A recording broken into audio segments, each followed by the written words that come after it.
നടൻ ശ്രീനിവാസൻ അന്തരിച്ചു. 69 വയസ്സായിരുന്നു.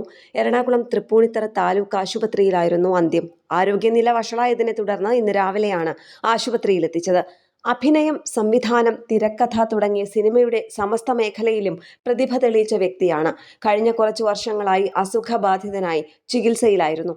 1956 ഏപ്രിൽ 4 തലശ്ശേരിക്കടുത്തുള്ള പാട്യത്ത് ജനിച്ചു. കതിരൂർ ഗവൺമെന്റ് സ്കൂളിലും പഴശ്ശിരാജ NSS കോളേജിലുമായാണ് പഠനം പൂർത്തിയാക്കിയത്.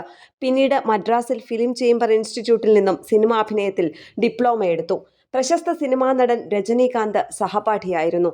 ശ്രീനിവാസൻ എഴുതി സംവിധാനം ചെയ്ത് അഭിനയിച്ച ചിന്താവിഷ്ടയായ ശ്യാമള, വടക്കുനോക്കിയന്ത്രം എന്നീ ചിത്രങ്ങൾ ദേശീയ, സംസ്ഥാന ചലച്ചിത്ര പുരസ്കാരങ്ങൾ നേടിയിട്ടുണ്ട്.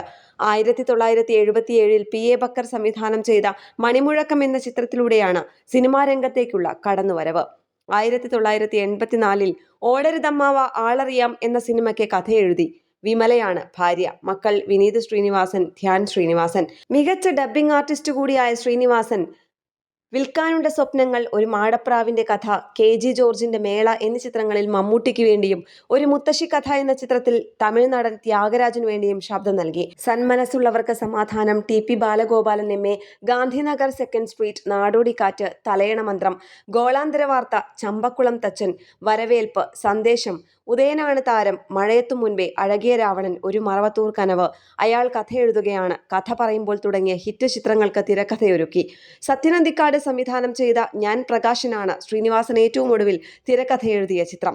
മഴ പെയ്യുന്നു, മദ്ദളം കൊട്ടുന്നു ചിത്രത്തിലെ MA ധവാൻ, ചിദംബരത്തിലെ മുനിയാണ്ടി, നാടോടിക്കാറ്റിലെ വിജയൻ, പൊന്മുട്ടയിടുന്ന താറാവിലെ സ്വർണ്ണപ്പണിക്കാരൻ, പാവം പാവം രാജകുമാരനിലെ പാരലൽ കോളേജ് അധ്യാപകൻ, വടക്കുനോക്കിയന്ത്രത്തിലെ തളത്തിൽ ദിനേശൻ, തേന്മാവിൻ കൊമ്പത്തിലെ മാണിക്യൻ, ഉദയനാണ് താരത്തിലെ സരോജ് കുമാർ തുടങ്ങി ശ്രീനിവാസൻ ജീവൻ നൽകിയ കഥാപാത്രങ്ങൾ എക്കാലത്തും മലയാളികളുടെ ഓർമ്മയിൽ തങ്ങി നിൽക്കുന്നവയാണ്.